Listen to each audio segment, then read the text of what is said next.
Hello friends, present అయితే మనం వైజాగ్ తేనేటి పార్క్లో ఉన్నాము. ఇక్కడికి ఎందుకు వచ్చాము ఏంటన్నది మీకు ఫర్దర్ వీడియోలో ఎక్స్ప్లెయిన్ చేస్తాను. ఇక్కడ నుంచి చూస్తుంటే వ్యూ అదిరిపోయింది.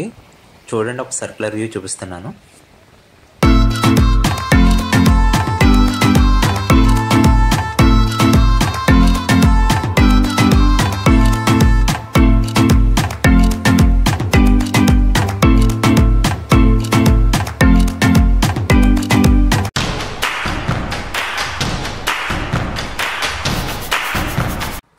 Welcome back to my channel friends. So చూస్తున్నారు కదా, ఈ షిప్ నేమ్ వచ్చి ఎంవి మా. సో ఈ డీటెయిల్స్ మీకు షార్ట్గా ఎక్స్ప్లెయిన్ చేస్తాను. October 13th, 2020లో ఈ బంగ్లాదేశ్ షిప్ బ్యాడ్ వెదర్ వల్ల మన తేనేటి పార్క్లో స్టక్ అయిపోయింది. సో ఏంటంటే మళ్ళీ రెస్క్యూ ఆపరేషన్స్ చేశారు, మళ్ళీ సముద్రంలోకి తీసుకెళ్దామని. బట్ మనకి ఏంటంటే ఇక్కడ తేనేటి పార్క్ ఈ ఎడ్జ్లో బాగా రాక్స్ ఉంటాయి. సో ఈ రాక్స్ ఉండడం వల్ల కంప్లీట్గా షిప్ బేస్ అంతా డ్యామేజ్ అయిపోవడం వల్ల, సో రెస్క్యూ ఆపరేషన్స్ అన్నీ ఫెయిల్ అయిపోవడం వల్ల ఇంకా షిప్ ఇక్కడ వదిలేశారు.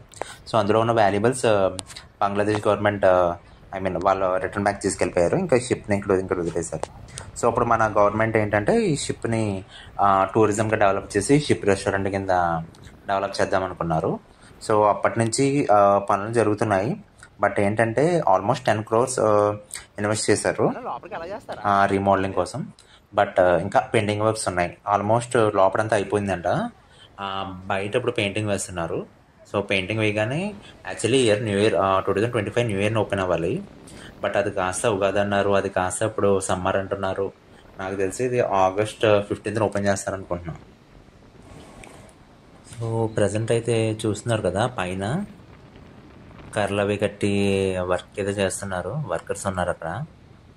మనల్ని అయితే లోపలికి అలౌ చేయట్లేదు. అడిగాను కానీ అందులో ఉన్న వర్కర్స్ అయితే బయటకు వస్తున్నారు. కొంతమంది షిఫ్ట్ అయిపోయిందంటే వాళ్ళకి బయటకు వచ్చేస్తున్నారు.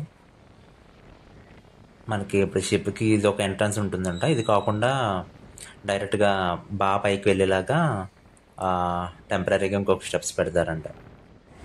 పెయింటింగ్స్ కూడా ఆల్మోస్ట్ కంప్లీట్ అయిపోయాయి. సో ఇంకొక పైన ఇంకొక అట్రాక్టివ్ లేయర్ కింద మంచి డిజైన్గా వస్తుందంట కోటింగ్. సో మీరు ఎదుర్కొంటూ చూస్తున్నారు కదా, ఆ ఫ్యాన్ని ప్రొపెల్లర్ అంటారు. సో ఒక షిప్ ఫార్వర్డ్ బ్యాక్వర్డ్ అవ్వాలంటే ఈ ఫ్యాన్ మూవ్మెంట్ వల్ల అది అవుతుంది. సో ఆ ఫ్యాన్ పక్కన ఉంది చూసారు కదా, ఒక షీల్డ్ లాగా, ఐరన్ షీల్డ్. సో ఒక షిప్ డైరెక్షన్స్ అనేది దాని మీద బేస్ అయి ఉంటుంది. చూస్తున్నారు కదా, ఈ షిప్కి ఫ్రంట్ బ్యాక్ ఇలా ఐరన్ రోప్స్ కట్టేసి ఉన్నాయి చూసారు కదా. సో ఈ ఐరన్ రోప్స్ ఏంటంటే ఆ షిప్కి ఒక సైడ్ ఫిక్స్ చేసి ఐరన్ రోప్ ఎండ్ అనేది ఇక్కడ ఉన్న రాక్స్కి ఫిక్స్ చేశారు. చూడండి, దగ్గరికి వెళ్తున్నాను, ఈ రాక్స్ దగ్గరికి. చూస్తున్నారు కదా, ఈ ఐరన్ రోప్స్ ఎండింగ్స్ వచ్చి ఇక్కడ ఉన్న రాక్స్కి ఫిక్స్ చేశారు. ఎందుకంటే ఆ షిప్ ఏంటంటే గాలికి అటు ఇటు మూవ్ అవుతూ ఉంటుంది.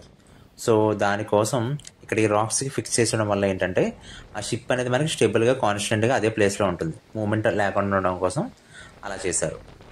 సో ఇప్పుడు ఇంకా ఈ షిప్ రెస్టారెంట్ డీటెయిల్స్లోకి వెళ్తే, మనకి ఈ షిప్లో కూడా 2 different ఫ్లోర్స్ కింద డిజైన్ చేస్తున్నారు. ఫస్ట్ ఫ్లోర్లో ఏంటంటే 500 సిట్టింగ్ కెపాసిటీ ఉంటుంది రెస్టారెంట్ టైప్లో.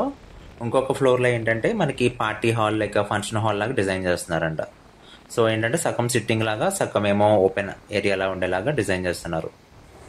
సో ఫ్రెండ్స్, మీలో ఎవరైనా ఆల్రెడీ తేనేటి పార్క్కి షిప్ దగ్గరికి వచ్చి ఉంటే కామెంట్స్లో మెన్షన్ చేయండి. ఎంతమంది ఈ షిప్ రెస్టారెంట్ కోసం వెయిట్ చేస్తున్నారో వాళ్ళు కూడా కామెంట్ సెక్షన్లో మెన్షన్ చేయండి.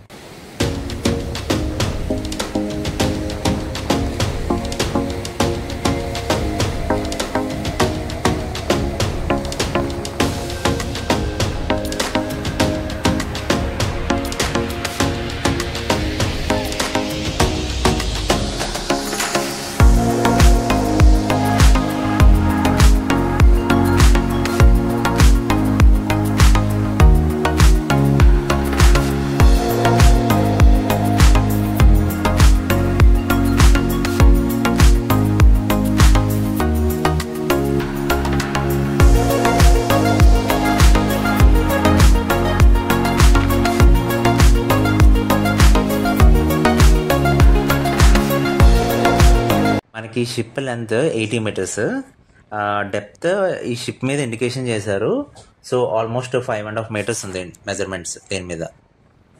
సో ఫ్రెండ్స్, మళ్ళీ ఈ షిప్ రెస్టారెంట్ ఓపెన్ అయ్యాక నేను మళ్ళీ వచ్చి వీడియో తీసి అప్లోడ్ చేస్తాను. అప్పుడు మీకు ఇంటీరియర్ డిజైన్ ఎలా ఉంది, లోపల సెటప్ అంతా ఎలా ఉంది అనేది మీకు సపరేట్ వీడియో తీసి మళ్ళీ అప్లోడ్ చేస్తాను. సో ఫ్రెండ్స్, నేను ఇలాంటి వీడియోస్ మరెన్నో చేయాలంటే మీరు అందరి సపోర్ట్ నాకు ఎంతో అవసరం. సో మీరు నాకు సపోర్ట్ చేయాలనుకుంటే కనుక ఈ వీడియోని లైక్ చేసి, పక్కన ఉన్న కామెంట్ సెక్షన్లో ఏదో మెన్షన్ చేసి, సబ్స్క్రైబ్ చేసి, పక్కన ఉన్న బెల్ ఐకాన్ ఆన్లో పెట్టుకోండి. సో నేను పెట్టిన ప్రతి వీడియో మీకు వెంటనే నోటిఫికేషన్ వస్తుంది. Thank you friends.